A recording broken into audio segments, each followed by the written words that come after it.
Unpopular opinion incoming. The grind hustle culture is suboptimal if you want to get stinking rich. That's it. That's the end take anyway. Because as one individual, if you manage to build a business with 100 people, one person adding 101th person in terms of work capacity is not going to fundamentally change the company by 10x. It's just not happening, no matter how good you are. And if you truly want to build something big, it has to go beyond you. So if you keep grinding so hard and keep so much of the work requirement on you, you will be limited. That's the end point that I've got to here. Now, I also want to give this caveat that one of my core principles that I live by is volume negates luck, right? The fact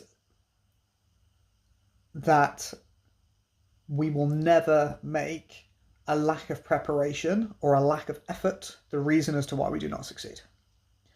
I'm massively am behind how much volume it takes to get somewhere incredible, to do extraordinary things. You have to do a silly amount of volume. But I think that's to be in order to gain the skills to then be able to increase your leverage to remove yourself entirely. Because, like we've just said, one person cannot make that much of a change. Realistically, on my sales team, I can do as much as 4 people. If I go balls to the wall, 4 people, about roughly their amount of work for about 2 months before I have a crash. That's just not sustainable. It's not making a big enough dent. That's not going to make like a £5-10 million a year company by me doing that. And then when you have a look at guys and girls who build companies with software, right, they've got everything automated and it's just raking in millions. You look at them and go, damn, that's impressive. And they don't have to do anything anymore because they're smart enough to build the systems and the systems do the work, right?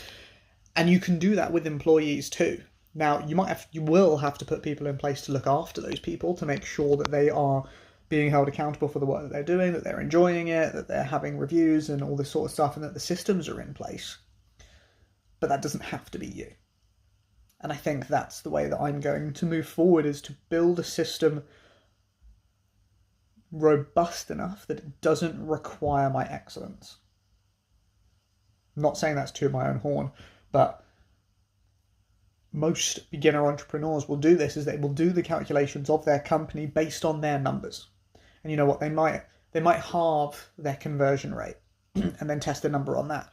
But the reality is you do way more than that. And then if you are a fundamental part of the business and then someone else calls in sick, all of a sudden you're working double shifts and it's just not going to be reproducible in the long run, replicatable. So now going forwards in my company, I'm hopefully going to create a system where it makes so much money that we can then pay people an amazing amount where they're excited still to be there, and the systems are robust and can be done without requiring people to be the top 1% of people on the planet. Because it's really hard to find those people from my experience. And so creating simpler systems, but just having larger margins and having something that works better, that's what we're aiming for. And then it actually opens up a really interesting debate, which I'll love to have in a different video, if anyone ever wants to chat about it, which is like, let's say you have a company that's making £10 million a year at like an 80% profit margin, and you employ 10 people, and each person's being paid 30% more than the national average, and it's above all of their industry averages. Everyone's really happy doing their job. But if those 10 people are all making, I don't know, 50 grand a year, 40, 50 grand a year, and then you, the person that came up with the idea and it orchestrated it all but does nothing now, takes home 8 million a year, is that fair? And I think so. Because they are each individually happy without counting your money, and you have enabled them to have a situation which is better than they could otherwise have, even if they went somewhere else. So I think that's my view on it. Lots of people, I've had this conversation many times, lots of people think it's extortion. The classic example of this is like, if I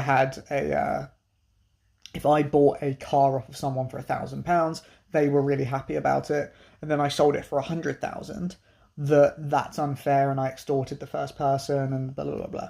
The reality is they didn't have the skill or the knowledge to sell the car for the amount of money, but I did. And that's what you've got and built, and that's what the upside of being an entrepreneur will be one day, should you get there.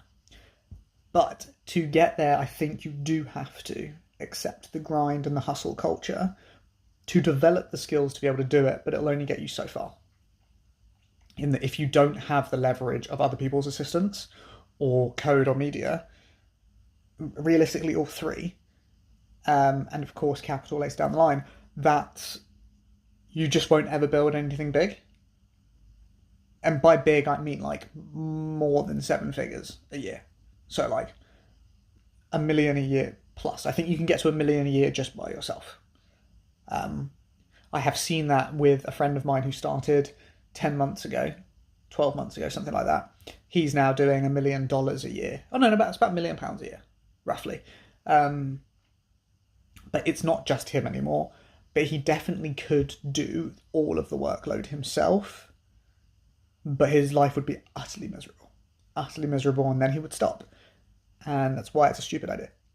So he could have done it all without people helping him, just code, just automations. I think that would have done it, but it's just not the most enjoyable way to do it. But for him to go any bigger than he is now, he's going to have to bring people on. He's going to have to bring in experts that are going to help him take over sections of what he does. And that's where we're at. So there we go, the unpopular opinion of the day. The grind hustle culture for entrepreneurship, I think, is overrated. Because you won't reach the pinnacle, you won't reach your end goal with that alone. So yeah.